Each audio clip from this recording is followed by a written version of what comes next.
Welcome back students. Vishal Gupta आपका teacher. कैसे हो आप सब गाइस। इस वीडियो में मैं आपको सीए फाउंडेशन और बीकॉम का जो सब्जेक्ट है बिजनेस लॉज का, या जिसको कमर्शियल लॉज भी बोलते हैं, उसका chapter the Indian contract act 1872 का unit number 4 performance of contract का लास्ट जो टॉपिक हमारा रह गया है डिस्चार्ज ऑफ कॉन्ट्रैक्ट, उसको करवाने जा रहा हूँ। तो इसके बाद ये यूनिट नंबर 4 कंप्लीट हो जाएगा। तो गाइस स्टार्ट करते हैं इस टॉपिक को। A contract is discharge when the obligation created by it comes to an end. A contract may be discharge in any of the following ways. Discharged by performance, it takes place when the parties to the contract fulfill their obligation arising under contract within the time and the manner prescribed। जिस तरीके से और जिस समय पे दोनों parties ने अपना पोर्शन कंप्लीट परफॉर्म करना था वो कर देते हैं जब, तो वो क्या हो जाता है, discharge by performance. Disagree by performance में भी डिस्चार्ज ऑफ परफॉर्मेंस में भी एक्चुअल परफॉर्मेंस और अटेम्प्टेड परफॉर्मेंस। एक्चुअल परफॉर्मेंस का मतलब is said to have taken place when each of the parties have done what he had agreed to do under the agreement. when the promisor offers to perform his obligation but the promisee refuses to accept the performance or tender। ठीक है जी। उसके बाद second point क्या है, discharge by mutual agreement. if the parties to a contract agree to substitute a new contract for it or to rescind or remit or alter it, the original contract may not be performed। और ये जो portions हैं novation का, रिसीशन का, alteration का, remission का, जिसकी वजह से वो म्यूचुअल एग्रीमेंट करते हैं, वो टॉपिक हम पहले डिस्कस कर चुके हैं। वो दोबारा हम उसके बारे में इस पॉइंट में नहीं डिस्कस करेंगे। ठीक है जी। और तीसरा पॉइंट क्या है guys, discharge by impossibility of performance. The impossibility of act may exist from the very start. It in that case it would be possible from starting. Alternatively it may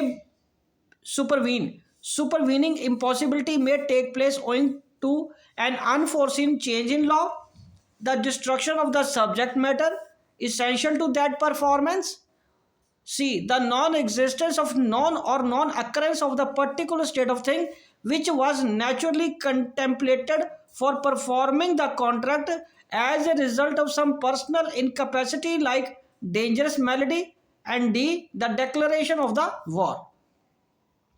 ठीक है जी। और उसके बाद फोर्थ पॉइंट क्या है, discharge by lapse of time. और contract should be performed within a specified period and prescribed by the limitations act 1963। It is not performed and if no action is taken by the promisee within the specified period of limitation he is deprived of remedy at law.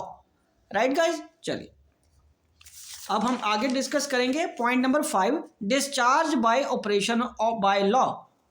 ठीक है जी। A contract में be discharge by operation of law which includes the death of the promisor और insolvency etcetera.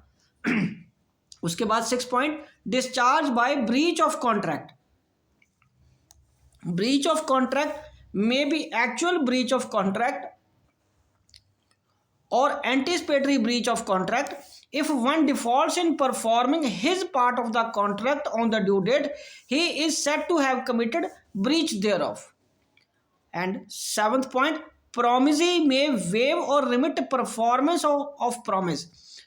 every promise may dispense with or remit wholly or in part the performance of the promise made by him or may extend by time for each performance or may accept instead of it any satisfaction which he thinks fit।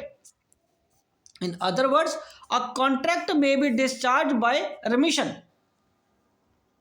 और 8th point क्या है, effect of neglect of promise to afford promisor or reasonable facilities for performance।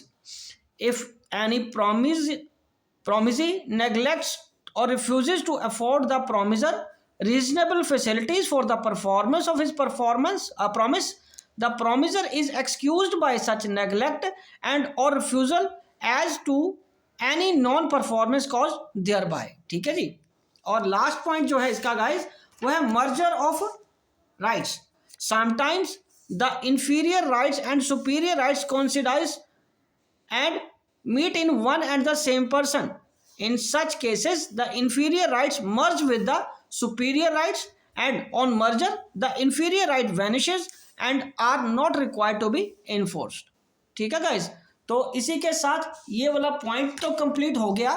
ठीक है जी, और इसी के साथ ये टॉपिक भी क्लियर हो गया। तो ये पॉइंट एक बार आप दोबारा देख लीजिए। ठीक है, ये थोड़ा सा पेज फोल्ड हो रहा है यहाँ पे। ठीक है गाइज, हाँ राइट जी। तो चलिए इसी के साथ ये टॉपिक भी कंप्लीट होता है और ये यूनिट भी यहीं कंप्लीट होता है। आई होप कि आपको अच्छे से समझ आ गया होगा। आप इसी तरह मेरे चैनल से अपने कोर्स को कंप्लीट करते रहिए। Wishing you good luck. Done.